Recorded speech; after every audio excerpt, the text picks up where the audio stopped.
são as obrigações da imobiliária na locação residencial?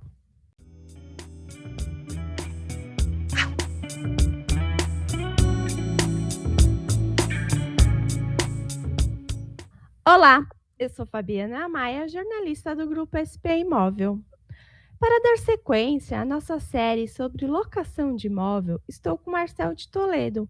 Ele, que já atuou como advogado no ramo imobiliário, já foi corretor de imóvel, já teve sua própria imobiliária, hoje é diretor de marketing digital do Grupo SP Imóvel.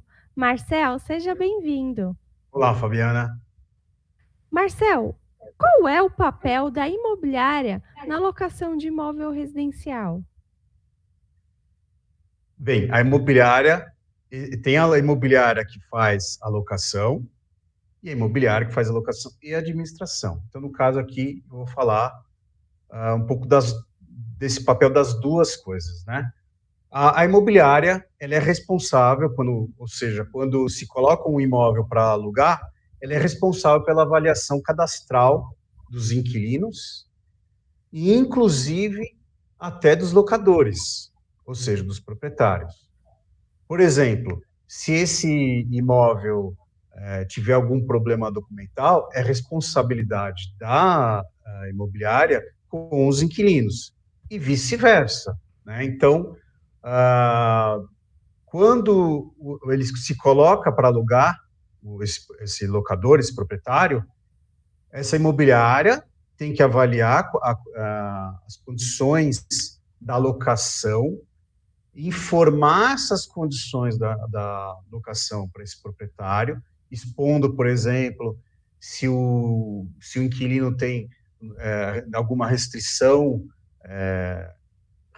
financeira, ou se ele tem algum problema, por exemplo, uma avaliação de renda e etc. e tal, né? E expor toda essa situação para o locador. Se ela não fizer essa função de expor tudo, ela está cometendo um erro e ela pode sim ser responsabilizada. Por exemplo, se ela deixou de passar alguma informação para esse locador, ela pode sim ser responsabilizada civilmente e às vezes os administradores até penalmente, né?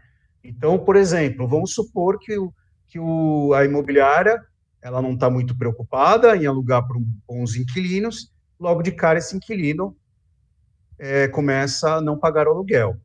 Aí esse locador descobre que esses inquilinos não tinham a menor condição de alugar esse imóvel. Não, ou seja, não foi passado que esse inquilino não tinha essas condições.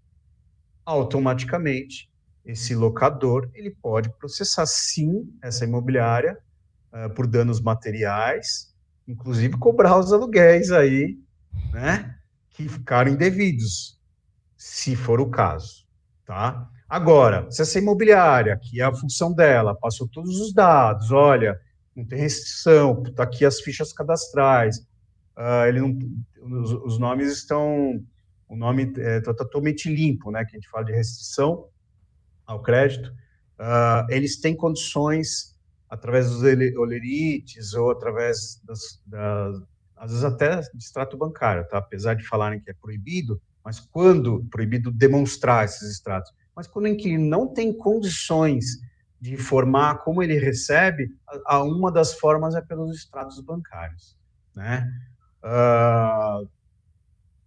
E aí, essa imobiliária, ela na administração, ela também tem deveres, né? E é muito importante saber quais são esses deveres da imobiliária. Isso, então, geralmente esse locador tem que pedir o contrato de administração, tá? Para saber, ou pedir um modelo antes de alugar, até um modelo de administração, para saber até que ponto ela é responsável. Sim. E no caso do proprietário, está procurando uma imobiliária para colocar o seu imóvel para alugar. O que ele tem que levar em consideração na hora dele buscar essa imobiliária? Acho que o primeiro ponto é saber quantos anos de mercado tem essa imobiliária administradora, tá? Então, é uma imobiliária que está 10 anos no mercado? Já é. Uma Saber imobiliária tem quem são, experiência. exatamente, saber quem são esses administradores, perguntar, olha, quem são os administradores? Ah, a imobiliária tem jurídico próprio? A imobiliária tem sede própria? Não que o jurídico próprio seja importante, mas, por exemplo, vamos supor que ela não tem o jurídico próprio, mas ela tem uma parceria com o escritório de advocacia que já vai resolver todas as questões jurídicas dessa imobiliária. Então, geralmente são até contratos que essas administradoras têm com escritórios e para qualquer tipo de situação. Olha, estou formando um contrato, estou com uma dúvida, e ele faz essa pedida, tira essa dúvida com esses advogados que ele já contratou. Então, na realidade, isso até é um pouco comum, né? E quando a imobiliária tem sede própria, também, não vou dizer que é bom também, né? Então, a imobiliária que ela tem uma garantia ainda maior, né? Por ter um patrimônio ali, né? O segundo ponto, hoje a internet é uma grande aliada. Então, se você, eu acho muito importante, na minha opinião, você entrar no esse locador, esse proprietário está em dúvida, isso também serve para o inquilino, tá? Entrar no Google e colocar o nome da imobiliária, ver os comentários, né? Às vezes, geralmente tem uma página e tem os comentários do próprio Google, você verificar quais são esses comentários, né? Claro que alguns comentários, às vezes eles são negativos, porém, eles fazem parte de uma situação comum, né? Por exemplo, às vezes eu já li comentários assim, eu atrasei o aluguel e a imobiliária me cobrou multa. Óbvio que vai cobrar multa, né? Então, isso não é um comentário negativo. Eles exigiram que eu pintasse o imóvel novamente. Ué, se o imóvel foi entregue com pintura nova, ele tem que entregar Devolver com com pintura pintura nova nova. novamente. Então, essas críticas, às vezes, elas não têm relevância nenhuma nesses comentários, né? Precisa avaliar que tipo de comentários são dados ali. Outro lugar que pode se avaliar muito bem também é se a imobiliária tem alguma reclamação no Reclame Aqui, que é um órgão privado que surgiu há alguns anos e hoje você pode avaliar ali se essa imobiliária tem alguma reclamação no Reclame Aqui. Sim, A mesma coisa, acesse e verifique quais são as reclamações, se essas reclamações são pertinentes ou não, né? Não adianta só estar negativo por estrelinha ou por... Não, tem que ver o que está sendo dito ali, né? Nesse ponto é importante. Hoje a gente está vendo, por exemplo, muitas empresas que estão trabalhando eletronicamente, ou seja, empresas de locação, de vendas que estão trabalhando de forma muito eletrônica, né? E essas empresas estão tendo muita reclamação. E às vezes essas reclamações em grande escala, né? Por quê? Porque é muito complicado você conversar com o robô e o robô que também tomar a decisão do que é melhor para essas duas partes, ou seja, locador e locatário, né? Nada como o ser humano, principalmente com bom senso, com anos de experiência, para fazer essa intermediação, né? sim, Essa negociação entre as duas partes, né? Então, às vezes, muitos criticam, aquela imobiliária já está muito antiga, não sei o quê. Mas quantos anos de experiência esse camarada tem? E é ele que é o camarada, às vezes, esse administrador, é que vai entrar em contato com o inquilino que o proprietário, direto. sim, Né? E não é um robô ou um funcionário que tem essa função e que, às vezes, não tem experiência nenhuma, né? Não, por isso que às vezes a gente tem que ficar um pouco atento com essas empresas hoje surgindo, trabalhando com essa forma remota, eletrônica, ou seja, eu sigo um pouco a linha da velha guarda, tá? Para ser bem sincero, eu sigo bem a linha da velha guarda, que é esse olho no olho, onde o inquilino, esse administrador, ele entre em contato por telefone para conversar, para ver quais são realmente os problemas, ele vai absorver, ter o bom senso de ligar para outra parte e fazer um bom trabalho, né? Então, temos que ficar muito atentos hoje. Sim, Outra, verdade. outro lugar que você pode fazer também a pesquisa no Cresce. Se o Cresce, ele é válido, existem Cresce físico e Cresce jurídico, né? Geralmente as administradoras têm Cresce jurídico. Você pode fazer essa pesquisa só para verificar se ela está ativa ou não. Esse é o último caso, né? E o terceiro ponto, que é muito importante, é ler o contrato de administração, tá? Pede o modelo para essa administradora, leia esse contrato. Ficou na dúvida? Pergunte.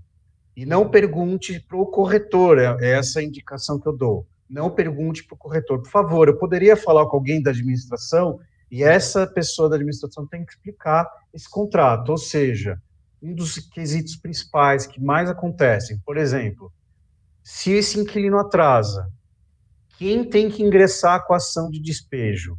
Geralmente, as administradoras é que vão arcar com os honorários advocatícios para ingressar com a ação de despejo, e às vezes as custas processuais por conta do locador, ou seja, do proprietário. Essas custas, geralmente iniciais, elas são baratas, elas são bem baratas. Às vezes não assustam. Mas, se esse processo se alongar, o que é muito raro, tá? Quando se alonga, eu falo que vão até o final do processo. As custas lá no final, que se chegarem a esse ponto, elas geralmente são um pouco mais altas. Quais são essas custas? É do despejo coercitivo. Na minha experiência, eu ingressei com umas, mais ou menos, na época que eu atuava como advogado, eu ingressei com umas 250 ações de despejo na minha vida. Uma imobiliária grande que eu atuava e na média. Nessas duas imobiliárias, eu só fiz 2 despejos coercitivos, ou seja, 250, somente 2 despejos coercitivos. E nesses 2 despejos coercitivos, as pessoas que foram despejadas dessa forma entraram no estado de negação, né? O que é o estado de negação? Eu tenho um exemplo que eu vou dar, de um dos casos.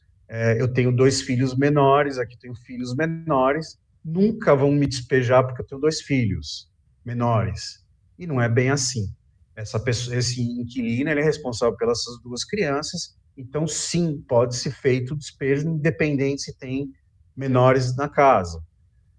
No outro caso, ele era um inquilino que fugia do oficial de justiça a todo custo, ele conseguiu fazer isso durante meses e meses fugindo do oficial de justiça, e ele achava que se ele não fosse citado, se ele não fosse intimado da sentença, ele nunca seria despejado. E não é bem assim, existem outras regras, a gente tentava avisar ele de todas as formas possíveis e imaginárias, ele fugia da gente, fugia do oficial de justiça, e houve o despejo coercitivo. Ele também ficou surpreso, mas eu não fui intimado. Então, é um estado de negação. Mas, como eu disse, é muito raro chegar nesse ponto. A porcentagem que eu falei aí, que acho que não chega nem a 1%, né, de chegar nesse ponto, do despejo coercitivo, porque a gente faz de tudo, como um advogado e própria administradora, faz de tudo para não chegar nesse ponto, porque é a pior possível, pior situação possível de se chegar, né? Sim.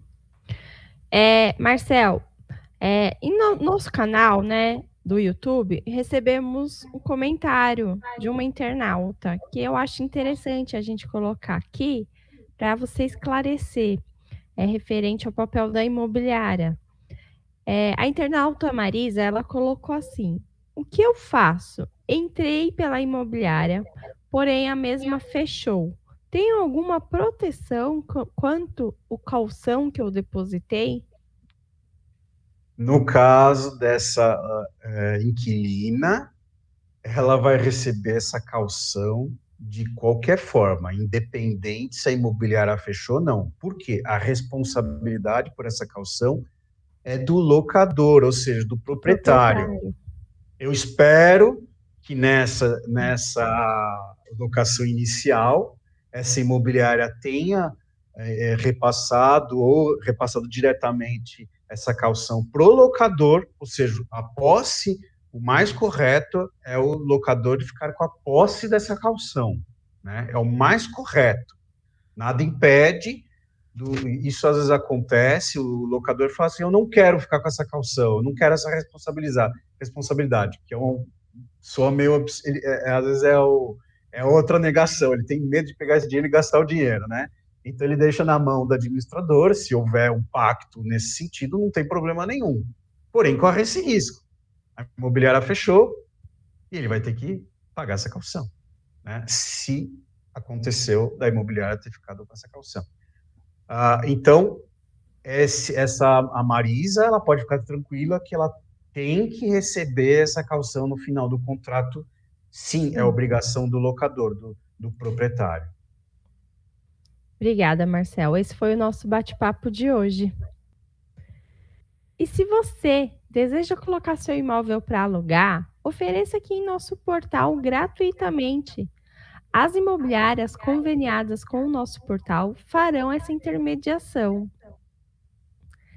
Lembrando que o nosso portal só atuam imobiliárias e corretores credenciados pelo Cresce. Dará mais segurança na hora de fazer essa intermediação da locação. E se você gostou desse vídeo, curta, compartilha, se inscreva no nosso canal. Se tem alguma dúvida, assim como essa da Marisa, deixa aqui nos comentários que pode virar um novo vídeo. Obrigada. Tchau, Marcel. Até mais. Tchau, Fabi. Até mais.